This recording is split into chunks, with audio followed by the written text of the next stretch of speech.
ইসলামের ইতিহাসের সবচাইতে মর্মান্তিক যুদ্ধ হচ্ছে মুতার যুদ্ধ। সবচেয়ে মর্মান্তিক। বদর, উহুদ, খন্দক, খায়বার যত যুদ্ধ আছে এগুলো যুদ্ধ অনেক বড় মাপের। মুতার যুদ্ধের প্রেক্ষাপট এবং সিচুয়েশনটা সম্পূর্ণ ডিফারেন্ট ছিল। এখানে আপনাদেরকে আমি 3 জন শ্রেষ্ঠ বীরের মহাকাব্য শোনাচ্ছি। কয়জন? 3 জন শ্রেষ্ঠ বীর পুরুষের মহাকাব্য। নবী সাল্লাল্লাহু আলাইহি ওয়াসাল্লাম একজন সাহাবীকে পাঠালেন, তার নাম হচ্ছে হারিস বিন উবাইদা। কি নাম বলেন? হারিস বিন উবাইদা, তুমি এই চিঠিটা নিয়ে যাও। এটা তো মদিনা রাষ্ট্র কায়েম হওয়ার পরের কথা, একদম নবম হিজরতের 8ম বছরের দিকের কথা আর কি।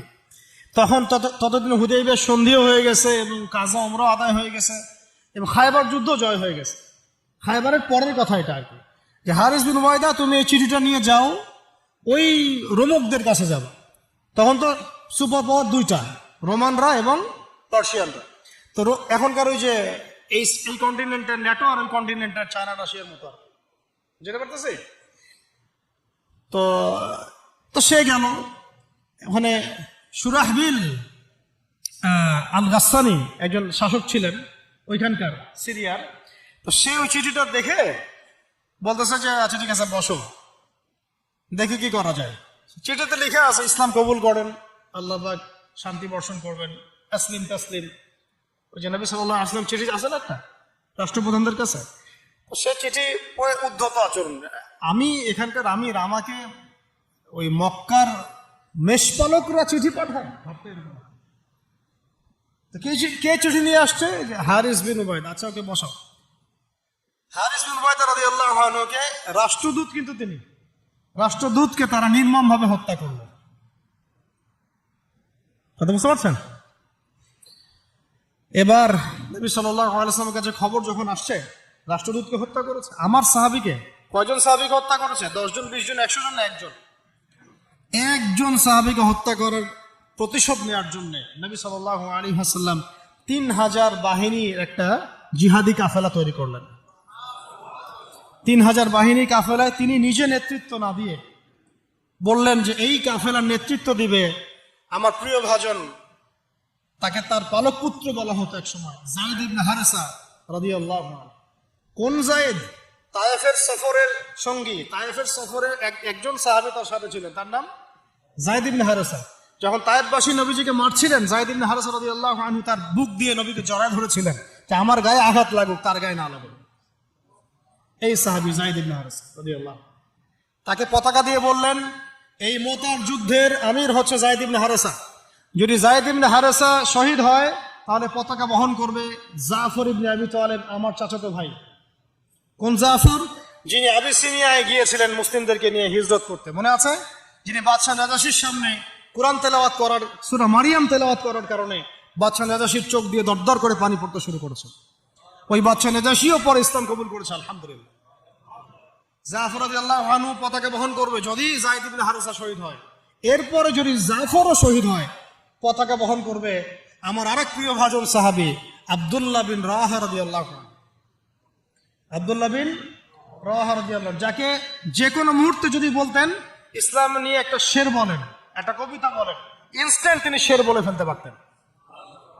এত সুন্দর, এত উন্নত কাব্য প্রতিভা ছিল তার মধ্যে। এই নষ্ট সংস্কৃতি না, তাদের সংস্কৃতি ছিল একেবারে খাঁটি তাওহীদের সংস্কৃতি। এমনকি কাবা তাওয়াফ করছেন যিনি, তখন কাবা তাওয়াফ করছেন বিদায় কাজা ওমরা আদায় করার সময় নবীর সামনে তিনি ঘুরছেন এবং আবৃত্তি করছিলেন একটা কবিতা কাফেরদেরকে আঘাত করার জন্য। এই কাফেররা দেখো, তোমরা যাকে বের করে দিয়েছিলে তিনি আজকে সসম্মান এখানে ঘুরতেছে। ওমর রাদিয়াল্লাহু আনহু বলছিলেন যে কাবা তাওয়াফ করার সময় তুমি এগুলো বলছো? নবীজি বলেন ওকে ছেড়ে দাও, সে এমন বাক্য তিলাওয়াত করতেছে, এমন বাক্য সে চয়ন করেছে যেগুলো কাফের অন্তরে বর্ষার চাইতেও বেশি বিদ্ধ হচ্ছে, তাকে বলতে দাও। এই হল আব্দুল্লাহ বিন রাওয়াহা রাদিয়াল্লাহু আনহু, নবীজির অত্যন্ত প্রিয় ভাজন সাহাবী। আব্দুল্লাহ বিন রাওয়াহা যদি শহীদ হয় তাহলে তোমরা তোমাদের মধ্য থেকে একজনকে আমির নিযুক্ত করে নিও। সাহাবীরা বুঝে ফেললেন এই সফরে আমরা 3 জনে শহীদ হতে যাচ্ছি, কারণ একটা সফরে কখনো 3 জন আমিরের প্রয়োজন হয় না, হয় না। এবার তারা গেলেন, তারা কখনো আশাও করেন নাই ওখানে যা দেখবেন। ওখানে গিয়ে দেখলেন যে 1,00,000 রোমান সৈন্য সামনে এসে দাঁড়িয়েছে। কত লক্ষ? এবং একেবারে ফুল প্রশিক্ষিত, একদম ফুল আর্মড ফোর্স। আর এর সাথে তাদের সাহায্যকারী দলেও আছে আরো 1,00,000 সৈন্য। মোট কয় লক্ষ? এদিকে কতজন? যুদ্ধ হওয়া সম্ভব? আসলে কি সম্ভব? সম্ভব না। যুদ্ধ কিন্তু সম্ভব না। আমরা তো আগে সংখ্যা গরিষ্ঠ হওয়ার কথা চিন্তা করি। কোন যুদ্ধ ইসলাম সংখ্যা গরিষ্ঠতা দিয়ে জিতে নাই। ইসলাম জিতেছে ইমানের বদৌলতে, শুধু ইমানের বদৌলতে। আমরা সংখ্যা দিয়ে কখনো বিজয় লাভ করতে পারি নাই। এখন এবার সাহাবীরা মাশওয়ারা করতেছেন রাত্রেবেলা, আমরা কি করব? কালকে যুদ্ধ করব, নাকি মদিনায় ফিরে যাব, নাকি রাসূলকে খবর পাঠাবো, নাকি কোনো বিকল্প ফোর্স নিয়ে আসার ব্যবস্থা করব, কি করব? তখন সাহাবী, ওই যে বললাম আব্দুল্লাহ বিন রাওয়াহা রাদিয়াল্লাহু আনহু দাঁড়ালেন। তরুণ সাহাবী, আপনাদেরকে বলতেছে, তরুণ সাহাবী দাঁড়িয়ে বলছেন যে, হে আমার ভাইয়েরা, আমরা এখানে কি জন্য এসেছি? হয় আমরা এই যুদ্ধ করব, শহীদ হব, না হলে আমরা গাজী হব। আর আপনারা যে বিষয়টাকে ভয় করছেন, আসলে কিন্তু আমরা সেটা পাওয়ার জন্যই এসেছি, তার নাম শাহাদাত। আপনারা যেটাকে ভয় করছেন যে আমরা এখানে গেলে মারা যাব, ওটার জন্যই তো আমরা এত দূরে এসেছি।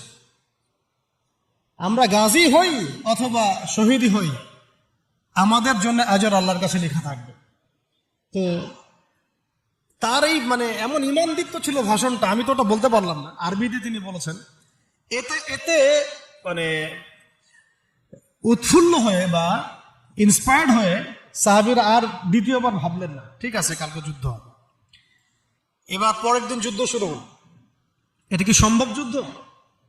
প্রথমে যায়েদ ইবনে হারেসা রাদিয়াল্লাহু আনহু পতাকা নিয়ে ঘোড়া ছোটা এগিয়ে যাচ্ছেন, এবং একটা আঘাত পিছন থেকে করার সাহস হচ্ছে না তাদের, সব আঘাত তারা সামন থেকে করছেন। এক পর্যায়ে যায়েদ রাদিয়াল্লাহু আনহুর এই গায়ের মধ্যে তারা বর্ষা নিক্ষেপ করে। বর্ষা তো আগেকার বড় বড় বল্লম বর্ষা ছিল, এবং একটা বর্ষা তার গায়ে যখন লাগে তিনি পড়ে যান, এবং এই অবস্থায় আস্তে আস্তে তার শাহাদাত হয়। পতাকা পড়তে দেন নাই, পতাকা নিয়ে নিয়েছেন জাফর ইবনে আবি তালিব রাদিয়াল্লাহু আনহু হাতে, এবং জাফর রাদিয়াল্লাহু আনহু যুদ্ধ করতে থাকেন, এত বীর বিক্রমে যুদ্ধ করতে থাকেন যে এক পর্যায়ে তিনি তার নিজের কালো এবং লাল ডোরাকাটা ঘোড়া ছিল, সেই ঘোড়ার পা নিজেই কেটে ফেলেন, যে আমার যেন পালিয়ে যাওয়ার মন না উঠে, তখন তারা যেন আমার ঘোড়া ইউজ করতে না পারে। সাহাবীরা বলছেন তার শাহাদাতের পরে তার বডির মধ্যে আমরা এরকম 50টা থেকে 60টা এরকম আঘাতের দাগ দেখেছি। একটাও দেহের পিছনে ছিল না, সব সামনে ছিল। যুদ্ধ করতে করতে এক পর্যায়ে তার ডান হাতটা কেটে পড়ে যায়। এরপরে তিনি বাম হাতে পতাকা উঠায় নেন, কাফেররা বাম হাতটাও কেটে ফেলে। এরপরে তিনি বুকের সাথে পতাকাটাকে এইভাবে জড়িয়ে রাখেন, বুকের সাথে পতাকাটাকে এইভাবে জড়িয়ে রাখেন, পতাকা পড়তে দেন নাই। একজন রোমান সৈন্য তাকে আঘাত করে এবং তার দেহটা দ্বিখণ্ডিত হয়ে যায়। এই খবর নবী সাল্লাল্লাহু আলাইহি ওয়াসাল্লাম ওই মদিনায় বসে বসেই পাচ্ছিলেন। তিনি বললেন, এই মাত্র যায়েদ শহীদ হলো, এই মাত্র জাফর শহীদ হলো। একটু তিনি কান্নার ভাব চলে আসলো। একটু পরে নবীজি হেসে দিলেন। সাহাবীরা বলছেন, আপনি হাসছেন কেন ইয়া রাসূলুল্লাহ? তিনি বলছেন যে জাফর এর ডান হাত প্রথমে কেটে গেছে, তারপর বাম হাত কেটে গেছে। আল্লাহ রাব্বুল আলামিন তাকে এই দুইটা কাটা হাতের বিনিময়ে জান্নাতে দুইটা বড় বড় পাখা দিয়েছে। এইটা দিয়ে তিনি জান্নাতে ঘুরে বেড়াচ্ছেন আর ফল খাচ্ছেন। তার নাম হয়ে গেল জাফর আত-তাইয়ার, জাফর আত-তাইয়ার, পাঠাওয়ালা। এরপরে পতাকা হাতে নিলেন সেই আব্দুল্লাহ বিন রাওয়াহা রাদিয়াল্লাহু আনহু। তিনিও তো বীর বিক্রমে যুদ্ধ করতে লাগলেন। এক পর্যায়ে তিনি একটু কান্না করেছিলেন। সাহাবীরা বলছেন, আপনি কি ভয়ে কান্না করতেছেন? জি না, আমি ভয়ে কান্না করছি না, বরং কোরআনের একটা আয়াত আমার মাথায় আসছে বলে আমি কান্না করছি। সে আয়াতটা ছিল সূরা মারিয়ামের মধ্যে, ওয়াইম মিনকুম ইল্লা ওয়ারিদুহা কানা আলা রাব্বিকা হাতমান মাকদিয়া। একটা আয়াত আছে কোরআনে, সূরা মারিয়াম।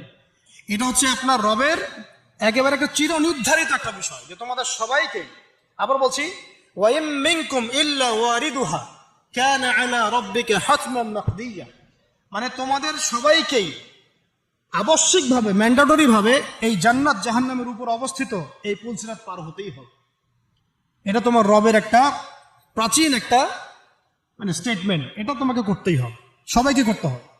এই আয়াতটা মনে হয় আমার কান্না আসতেছে। একজন তাকে একটা হাড্ডিওয়ালা গোশত এনে দিয়েছিল, তিনি সেই গোশতটা খাওয়ার জন্য চেষ্টা করছিলেন, পরে একটা কামড় দিয়ে ফেলে দিয়েছেন।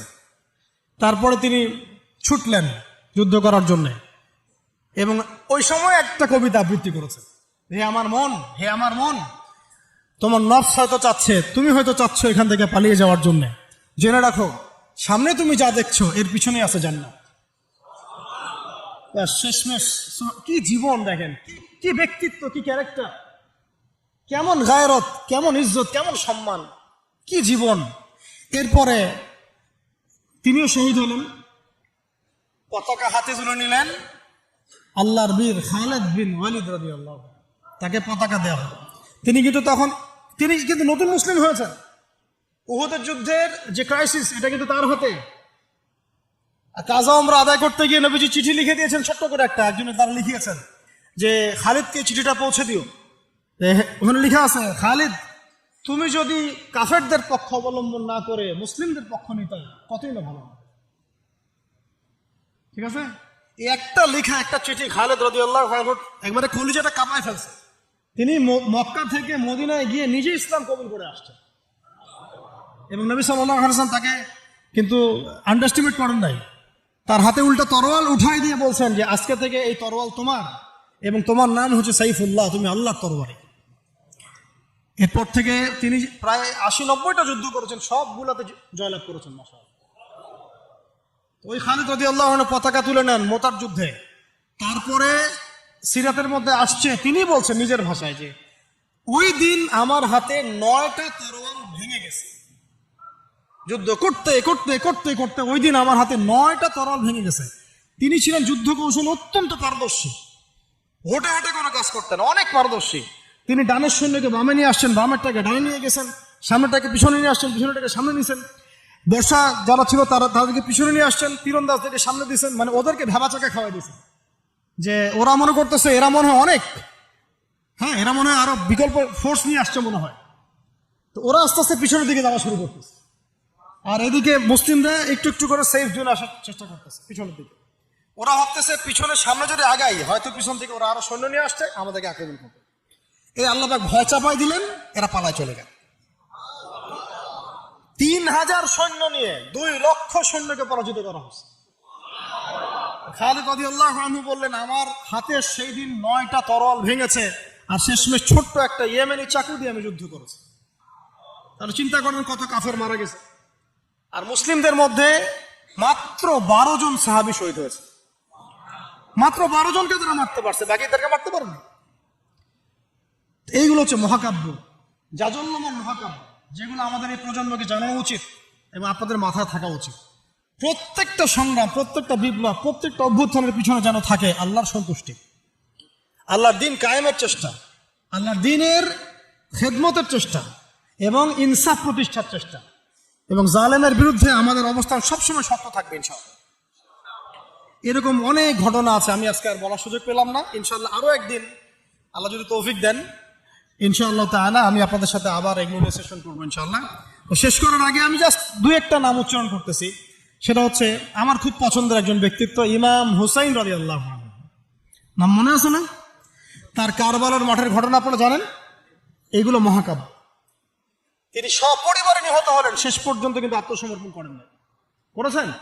তিনি প্রস্তাব দিলেন, আমাকে ছেড়ে দাও, আমি মদিনায় চলে যাই, আমাকে ছেড়ে দাও, আমি মক্কায় চলে যাই, ছেড়ে দাও আমাকে, আমি কোনো সীমান্তে চলে যাই, সেখানে জিহাদ করে শহীদ হই।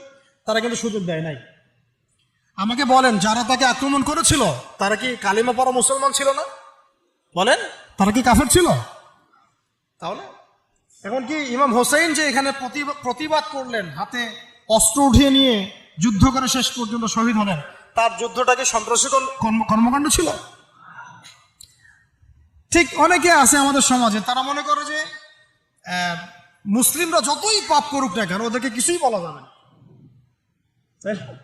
এমন একটা কনসেপ্ট আমাদের সমাজে আছে, মুসলিম তারা ভাই কালিমা পড়ছে, লা ইলাহা ইল্লাল্লাহ বলছে, তাকে আপনি কেন এভাবে চার্জ করেন?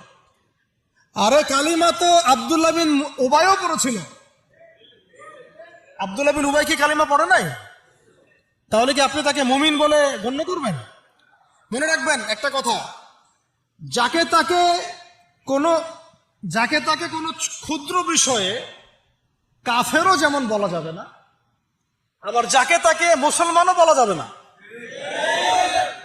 এটা বুঝতে হবে আমাদেরকে, ঈমান ভঙ্গের কারণগুলো আমাদেরকে শিখতে হবে। যে যাকে তাকে যেমন আমরা তাকফির করব না, ঠিক একইভাবে যাকে তাকে মুসলমান, পাক্কা মুসলমানও বলা যাবে না। আল্লাহ পাক আমাদেরকে বোঝার তৌফিক দান করেন।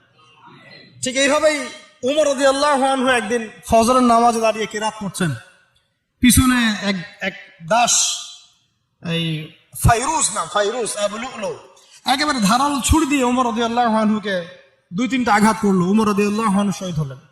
এগুলো মহাকাব্য রচিত হয়েছে, কারণ ইসলামের বীর সিংহদেরকে কেউ আসলে সামন থেকে মারতে পারে নাই। কথা বুঝতে পারছেন? ওইভাবেই চোরাগত্তায় মারতে হয়েছে। আল্লাহর কসম, উমর রাদিয়াল্লাহু আনহু যে জায়গায় শাহাদাত বরণ করছেন ওই জায়গায় আমি দাঁড়াইছি, আলহামদুলিল্লাহ। ওই জায়গাতে আমি দেখে আসছি কোন জায়গায় তাকে শাহাদাত বরণ করা হয়েছে। ওখানে ওইসব জায়গাগুলো জিয়ারা করলেও মনের মধ্যে এই চেতনাগুলো জাগ্রত হয়। সুবহানাল্লাহ। আলী ইবনে আবি তালেব কুফার মসজিদে যাচ্ছেন, রাস্তায় এক ব্যক্তি তাকে চোরাগোপ্তা হামলা চালিয়ে তাকে হত্যা করেছে। আল্লাহর বীর সৈন্যদেরকে কেউ সামন থেকে আঘাত করার সুযোগ পায় না। তো এগুলো হচ্ছে মহাকাব্য, জাজল্যমান মহাকাব্য। আরেকজন ব্যক্তির কথা বলে শেষ করে দিচ্ছি, অনেক আছে ভাই, বলতে থাকলে অনেক সময় লাগবে। রাজি একটা জায়গার নাম, ওখান থেকে কিছু লোক আসছে, এসে বলছে ইয়া রাসূলুল্লাহ, আপনি আপনার কিছু সাহাবীকে পাঠান, আমরা ইসলাম কবুল করবো। ট্র্যাপ। আপনারা কেউ ভালো করে খেয়াল রাখবেন এগুলা। যে কেউ যখন তখন যাই বলবে হ্যাঁ করতে যাবেন না। মানুষের কথার পিছনে, ওদের কাজের পিছনে উদ্দেশ্য বোঝার চেষ্টা করবেন, ঠিক আছে? সবসময় কিন্তু আবেগে ভাসতে হবে না। আমরা কিন্তু এই জায়গায় ভুল করতেছি, অনেক ভুল হচ্ছে মাঝখানে। আমরা বিনয়ের সাথেই তাদেরকে বলবো যে ওলামায়ে কিরামদের সাথে মাশওয়ারা করে সিদ্ধান্ত নিতে, তাহলে ইনশাল্লাহ ভুলটা কম হবে ইনশাল্লাহ, ঠিক আছে? তো নবীজি 10 জনকে পাঠালেন, তারা দাওয়াত তো কবুল করে নাই, হঠাৎ রাজি নামক জায়গায় তাদেরকে ঘিরে ফেললো।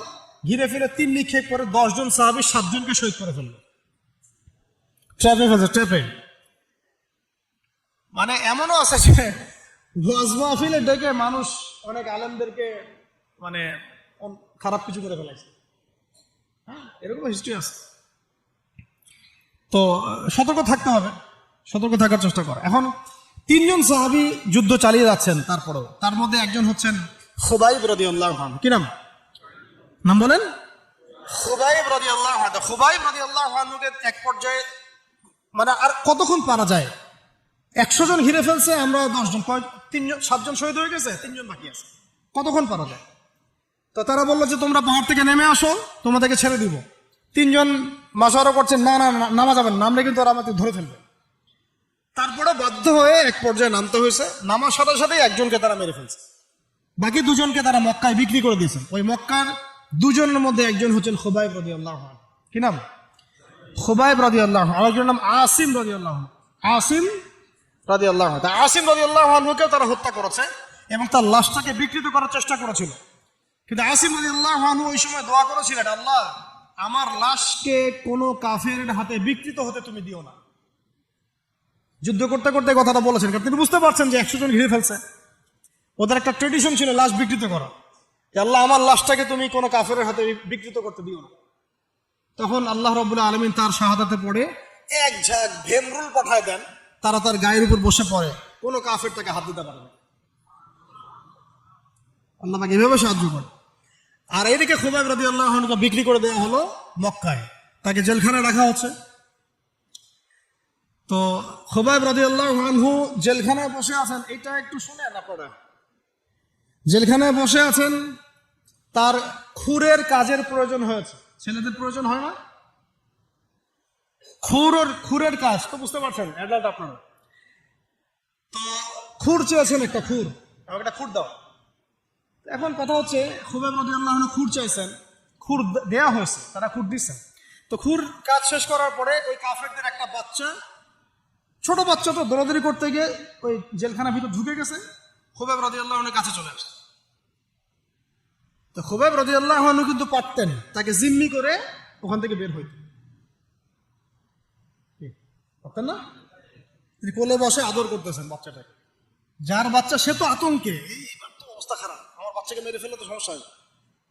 তো খুবাইব রাদিয়াল্লাহু আনহু তাকে ছেড়ে দিলেন এবং আল্লাহ পাক ওই জেলখানার মধ্যে আল্লাহর পক্ষ থেকে তাকে আঙ্গুর খাওয়ালেন। ওই সময় ওই আঙ্গুর কোথাও পাওয়া যাচ্ছে না, কিন্তু জেলখানায় তিনি বসে আঙ্গুর খাচ্ছেন। তো কাফেররা বলেছে নিজেরাই যে খুবাইবের চেয়ে শ্রেষ্ঠ কোনো বন্দী আমরা কখনো দেখি না, খুবাইবের চেয়ে শ্রেষ্ঠ কোনো বন্দী আমরা কখনো দেখি না। খুবাইব রাদিয়াল্লাহু আনহুকে এরপরে মক্কার বাজারে নিয়ে যাওয়া হয়, একটা গাছের কাছে নিয়ে গিয়ে, শেষ করে দিচ্ছি লাস্ট পয়েন্ট, তাকে শুলদণ্ড দেওয়া হয়। কি দণ্ড? শুলদণ্ড। এটা আপনারা বুঝবেন না, এটা এমন না যে গলায় ফাঁসি দেওয়া। শুলদণ্ড কি একটু সার্চ করে দেখেন। লোহা পিছন দিয়ে মানে শরীরে একটা পাশ দিয়ে ঢুকিয়ে আর একটা পাশ দিয়ে বের করে দেওয়ার নাম শুলদণ্ড। নাউযু বিল্লাহি মিন যালিক, সুবহানাল্লাহ, লা হাওলা ওয়ালা কুওয়াতা ইল্লা বিল্লাহ। কি মানুষ! তখন তাকে বলা হচ্ছে, তোমাকে যদি শুলদণ্ড না দিয়ে মুহাম্মাদকে তোমার জায়গায় নিয়ে আসি, তুমি কি খুশি হবা? তিনি বলছেন, আমার জায়গায় মুহাম্মাদের একটা চুলও যদি বাঁকা হয় আমি সেটাও সহ্য করব না। তুমি কি চাও বলো, শেষ খয়েশ কি? তখন খুবাইব রাদিয়াল্লাহু আনহু বলছেন, আমার শেষ ইচ্ছা হচ্ছে 2 রাকাত নামাজ পড়া। 2 রাকাত নামাজ পড়ার সুযোগ দেওয়া হলো। তিনি একটু শর্টকাটে নামাজ পড়লেন, বললেন যে আমি যদি নামাজ লম্বা করতাম তোমরা হয়তো বলাবলি করতে যে আমি ভয় পাচ্ছি। এরপরে তিনি 2টা কথা বলেছেন। এটা শেষ পয়েন্ট। 2টা কথা বলেছেন। একটা হচ্ছে সমস্ত মানুষদেরকে লক্ষ্য করে তিনি বলেছেন দোয়া, আল্লাহর কাছে হাত তুলে দোয়া করেছেন, আল্লাহুম্মা আহসিহিম আদাদা, আল্লাহ তুমি একটা একটা করে এদেরকে গুনে রাখো, ওয়াকতুলহুম বাদাদা, এবং তাদের একটা একটা করে তুমি হত্যা করবা। কে বদদোয়া করতেছেন? এবং কি শেষে একটা লাইন আছে, ওয়ালা তাতরুক মিনহুম আহাদা, আল্লাহ তুমি তাদের একজনকেও বাকি রেখো না, তুমি সবগুলাকে আল্লাহ তুমি একটা একটা করে হত্যা করো। পরবর্তীতে আসলে কিন্তু হয়েছেও তাই, বিভিন্ন সময় এরকম কনফ্লিক্ট হয়ে যায়। তো তবে কিছু মানুষকে আল্লাহ ইসলাম কবুলের সুযোগ দিয়েছেন শেষ পর্যন্ত হয়তো। এরপরে তিনি দোয়া করছে, এরপরে তিনি একটা কবিতা আবৃত্তি করেছিলেন। এটা আমাদের আজকের আলোচনার শেষ অংশ। ওই অবস্থায় তিনি কবিতা আবৃত্তি করছিলেন। এই কবিতাটা আমরা সবাই যেন মুখস্থ করার চেষ্টা করি। অনেক সিরাতে অনেকভাবে আসছে, আমি আমার মতো করে বলার চেষ্টা করছি। তিনি অনেক 12-14 লাইনের একটা কবিতা আবৃত্তি করেছিলেন। তার শেষের 4টা লাইনে তিনি বলেছিলেন যে ওয়ালাস্তু উবালি হিনা উকতালু মুসলিমান, আমি কোনো পরোয়াই করি না যখন আমাকে মুসলিম হিসেবে শহীদ করা হচ্ছে। ওয়ালাস্তু উবালি হিনা উকতালু মুসলিমান আলা আই জামবিন কানা লিল্লাহি মাসরাই, আমাকে যেদিকেই পাশ ফিরিয়ে হত্যা করা হোক না কেন সেই পাশটা আল্লাহর জন্যই। ওয়াযালিকাল ইলাহ ওয়া ইন ইয়াশা, তিনি এমন একজন ইলাহ যিনি চাইলে ইউবারিক আলা ফি কুল্লি শিলউইন মুমাজ্জা, তিনি আমার প্রত্যেকটা হাড়ে রক্তে মাংসে বরকত দিতে পারেন। এরপর তাকে শহীদ করা হয়। তো প্রিয় ভাইয়েরা, অনেক আলোচনা হলো, করতে থাকলে সারা রাত চলে যাবে, একদিনে তো সব বলা যাবে না। তো ইনশাআল্লাহ আমরা প্রতি মাসে যদি একটা করে সেশন করতে পারি ইনশাআল্লাহ তাআলা আমাদের জন্য অনেক মুফিদ। আজকে আমরা যে বিষয়টার দিকে ফোকাস করার চেষ্টা করলাম যে মহাকাব্য রচনা করতে হবে আল্লাহর জন্য। মহাকাব্য শুধু আমরা এবারই প্রথম রচনা করি নাই, আমাদের এই বাপদাদা পূর্বপুরুষ একদম সলফে সালেহিনের যুগ থেকে শুরু করে চিরাত এই যে 1400 বছর ইতিহাস, বহু যুদ্ধ হয়েছে, বহু বিপ্লব, বহু সংগ্রাম, বহু গণ অভ্যুত্থান। কিন্তু যে অভ্যুত্থানগুলোর উদ্দেশ্য ছিল শুধু দুনিয়া, সেই অভ্যুত্থানগুলো কখনো দীর্ঘস্থায়ী হয় নাই। যে অভ্যুত্থানগুলোর উদ্দেশ্য ছিল, বিপ্লবগুলোর উদ্দেশ্য ছিল শুধুমাত্র দুনিয়ার স্বার্থ হাসিল করা, সেগুলো পশ্চিমকালেও পরকালে কোনো আজার পাবে না।